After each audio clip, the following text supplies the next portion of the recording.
माता जय गोपाल। सिरोही का सबसे बड़ा गौतीर्थ अर्बुदा गौशाला आज एक बहुत बड़े आयोजन की साक्षी हो रही है। गौ माता का पूजन कर रहे हैं हमारे माननीय विधायक महोदय। 2014 ये अद्भुत दृश्य है। माननीय विधायक महोदय और हमारे गौ भक्तों की पूरी टीम गौ माता की पूजा कर रही है। जय गौ माता जय गोपाल। जिस शहर की गौ माता वंश सुखी रहे आज के दिन, जिस शहर में, जिस गांव में, जिस नगर में, जिस थाने में गौ माता सुखी रहती है, कहते हैं वहां भगवान श्री कृष्ण का वास होता है। सिरोही तो फिर देवनगरी है। देवनगरी सिरोही का ये गोतीर्थ, देवनगरी सिरोही का ये सुंदर दृश्य। आरती 33 कोटि देवताओं का वास जिस गौ माता के अंदर होता है वो उसकी आरती होनी ही चाहिए।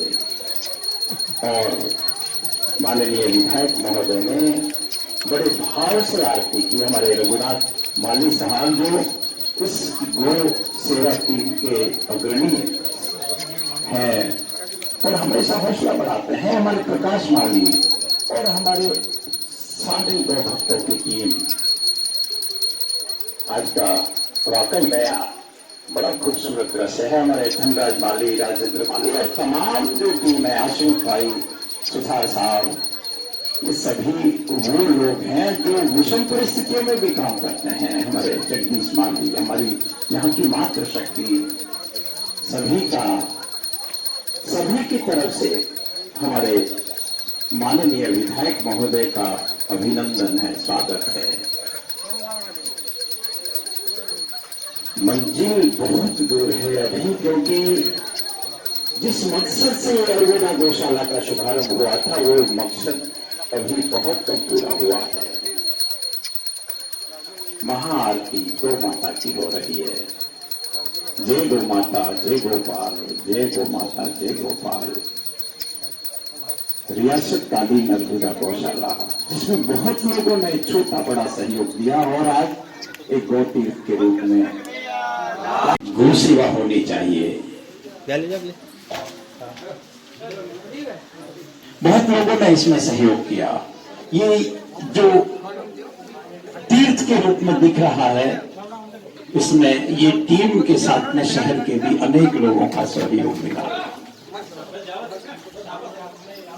देव दीवानी हमारी मातृशक्ति को भी मैं प्रणाम करता हूं जो हर काम में आगे है। जय श्री गोविंद हरे मुरारी, हे नाथ नारायण वासुदेवा, हे नाथ नारायण वासुदेवा, हे नाथ नारायण वासुदेवा। श्री कृष्ण गोविंद। आधे कृष्ण विराजमान है और जहां गौ माता सुखी होती है सज्जनों, वो वृंदावन बन जाता है। सिरोही देवनगरी किसी वृंदावन से कम नहीं है। श्री कृष्ण गोविंद हरे मुरारी, हे नाथ नारायण वासुदेवा। श्री कृष्ण गोविंद हरे मुरारी, हे नाथ नारायण वासुदेवा।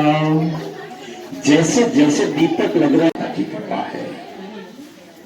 वैसे तो अर्बुदा को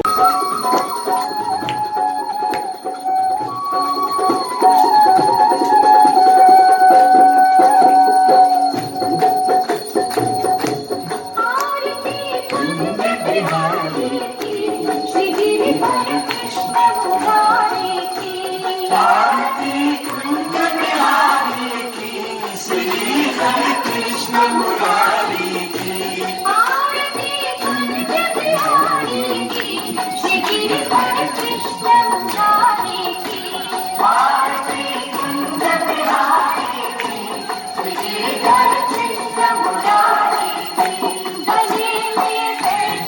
एक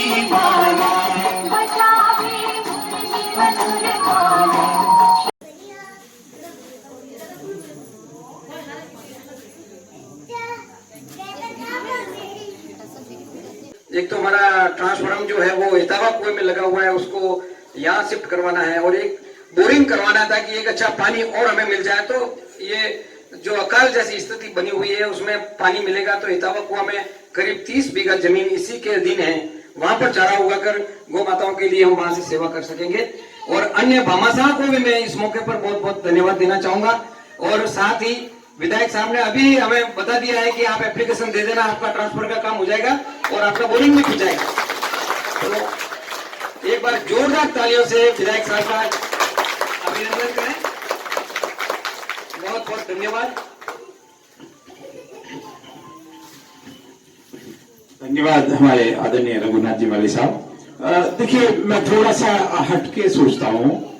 5000 बीघा जमीन है यहाँ, बहुत बड़ा काम हो सकता है। सिरोही शहर छोड़िए, सिरोही के 10-15 किलोमीटर के एरिया के गौवंश के लिए ये जमीन पर्याप्त है। ठीक है, इन्होंने ये छोटी सी एप्लीकेशन मैंने पढ़ी, प्रकाश जी को मैंने कहा था कि ये आप क्या मांग रहे हो, ये तो बहुत छोटी सी बात है, साहब को फोन करने की भी जरूरत नहीं है। साहब, मेरा ये सोचना है कि हम पिछले कई सालों से सोच रहे हैं कि हम 100, 200, 500 बीघा में हरा चारा उगाएं, अंग्रेजी बोर्ड साफ करें, यहाँ कुछ 5-10 टीन सेट बने। उसके लिए मेरा ये सोच है, हो सकता है मैं गलत हूं, लेकिन ये जो हम जितना हम संभाल रहे हैं 8 साल से, एक प्रयोग समझो, ये तो हम सफल रहे, लेकिन इसका विस्तार कैसे हो, ये विकास कैसे हो, इसको हम विस्तृत रूप में कैसे देखें और राजस्थान की श्रेष्ठ गौशाला कैसे बने, इस पर मुझे लगता है चिंतन होना चाहिए। और हमारे ऊर्जावान, हमारे माननीय, हमारे आदरणीय, वंदनीय विधायक महोदय इस बारे में लगातार सोच रहे हैं, क्योंकि पिछली बार जब गोपालानंद स्वामी जी आए थे तब भी आपने ये अपनी मंशा जाहिर की थी कि मैं इसको श्रेष्ठ गौशाला, आदर्श गौशाला बनाऊंगा। उस विषय में भी हम तो अपेक्षा रखते हैं, हम भूलते भी नहीं, इस बात को याद रखते हैं। विधायक महोदय से निवेदन, आप आशीर्वचन दें और इसमें जो भी कुछ बेहतर हो सकता है, राज समाज भामाशाहों का कैसे त्रिवेणी संगम हो सकता है, क्योंकि ये छोटे रूप में नहीं होनी चाहिए, जिला स्तर की गौशाला है, रियासत कालीन है, बहुत बड़ी गौशाला है। मैं विधायक महोदय से निवेदन करूंगा। प्रमुख समाज सेवी प्रकाश जी माली, हरीश जी, हसमुख जी, लक्ष्मण जी, यहाँ उपस्थित पार्षद भाई धनराज जी, राजू भाई, कांतिलाल जी, नरुका जी,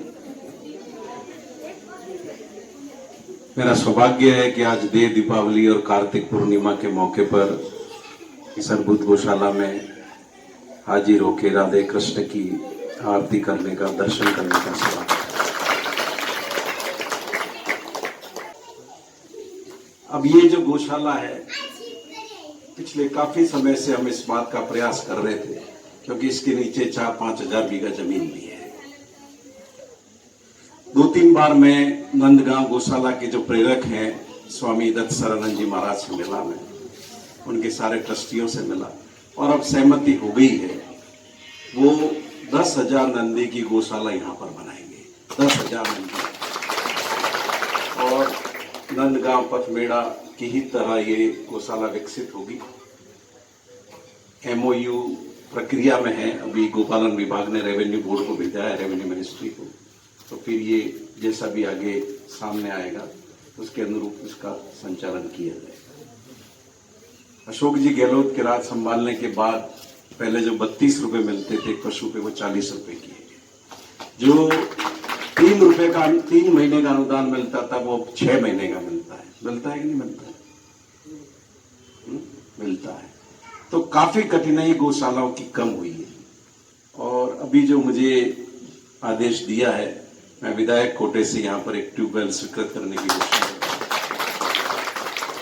और प्रकाश जी को और उनके साथियों, ये जो भी रघु भाई ने कहा कि कलेक्ट्रेट में मैंने इनकी आंखों में आंसू दिए, तो ये तो देखो भाव है, प्रेम है, लगन है। आप जब किससे जुड़ जाते हैं तो फिर आंसू भी आते हैं। मैंने ऐसे ऐसे लोगों को देखा है कि जो भगवान की आरती कर रहे होते हैं और उस समय उनकी आंखों से आंसू आए। तो जो किस रूप में कितना गहराई से जुड़ा है, ये उसके भावों की अभिव्यक्ति होती है। तो आज मुझे प्रकाश जी ने हाजिर होने का मौका दिया, मैं उनका बहुत आभारी हूँ। धन्यवाद।